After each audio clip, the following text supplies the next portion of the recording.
আমার নবী বলছেন ফজরের নামাজের 2 রাকাত যে সুন্নাত আছে, এই 2 রাকাত সুন্নাত নামাজের মূল্য হচ্ছে জমিন থেকে আসমান পর্যন্ত যতটুকু জায়গা তত পরিমাণ সওয়াব। আপনি ফেয়ার অ্যান্ড হ্যান্ডসাম বাদ দেন, আপনি ফেয়ার অ্যান্ড লাভলি ম্যান বাদ দেন, গার্নিয়ার ম্যান বাদ দেন, আপনি ওই হাবিব তাসকিয়ারে গিয়ে আপনার ফেসিয়াল করা বাদ দেন, আপনি ফজরের নামাজে গিয়ে ওযুটা করেন না, তারপর দেখেন না আপনার চেহারার গ্লেজ কি কেমন মারে। আপনি হাজার হাজার টাকা ফেসিয়াল করেন, আপনি হাজার হাজার টাকা বিউটিশিয়ানকে দিয়ে দিচ্ছেন, দিয়েন না, এগুলো আপনি ফিলিস্তিনের ভাই বোনের জন্য রেখে যান, ঠিক কিনা কথা বলেন? আপনি লক্ষ লক্ষ টাকা বিউটিশিয়ানকে দেওয়ার দরকার নাই।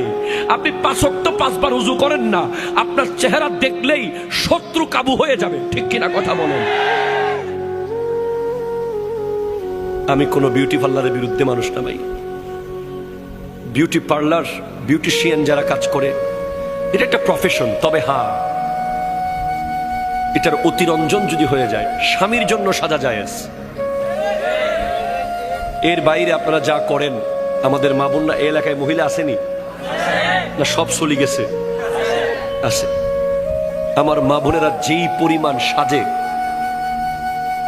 মেহেদি অনুষ্ঠানে যাওয়ার সময়, আগে পুরুষরা তেমন বিউটি পার্লারে যেত না, এখন পুরুষরা আরো বেশি।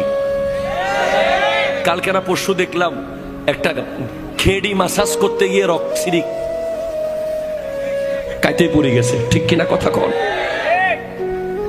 সাবধান, সতর্কতার কোনো মায়ের নাই। আপনার সেলুনে গিয়ে ওই মানুষটাকে দিয়ে আপনার মাথা মাসাজ করাইতে হবে না। সায়েন্স বলছে আপনি জাস্ট অন টাইম নামাজ পড়েন, আপনার মাথা মাসাজ সিজদায় হয়ে যাবে। কথা জোরে বলেন না, ঠিক কিনা? আপনি সেলুনের ওই মানুষ, ওই ভাইকে আর 10-20 টাকা 50 টাকা এমনি দিয়ে দেন, এতে কোনো অসুবিধা নেই। কিন্তু আপনি মাথা মাসাজ, ঘেড়ি মাসাজ, রক পিট মাসাজ যেগুলো করান সেলুনে গিয়ে, এগুলো সব কিছুর সমাধান একটা প্যাকেজে আছে, নামাজের ভিতরে আছে।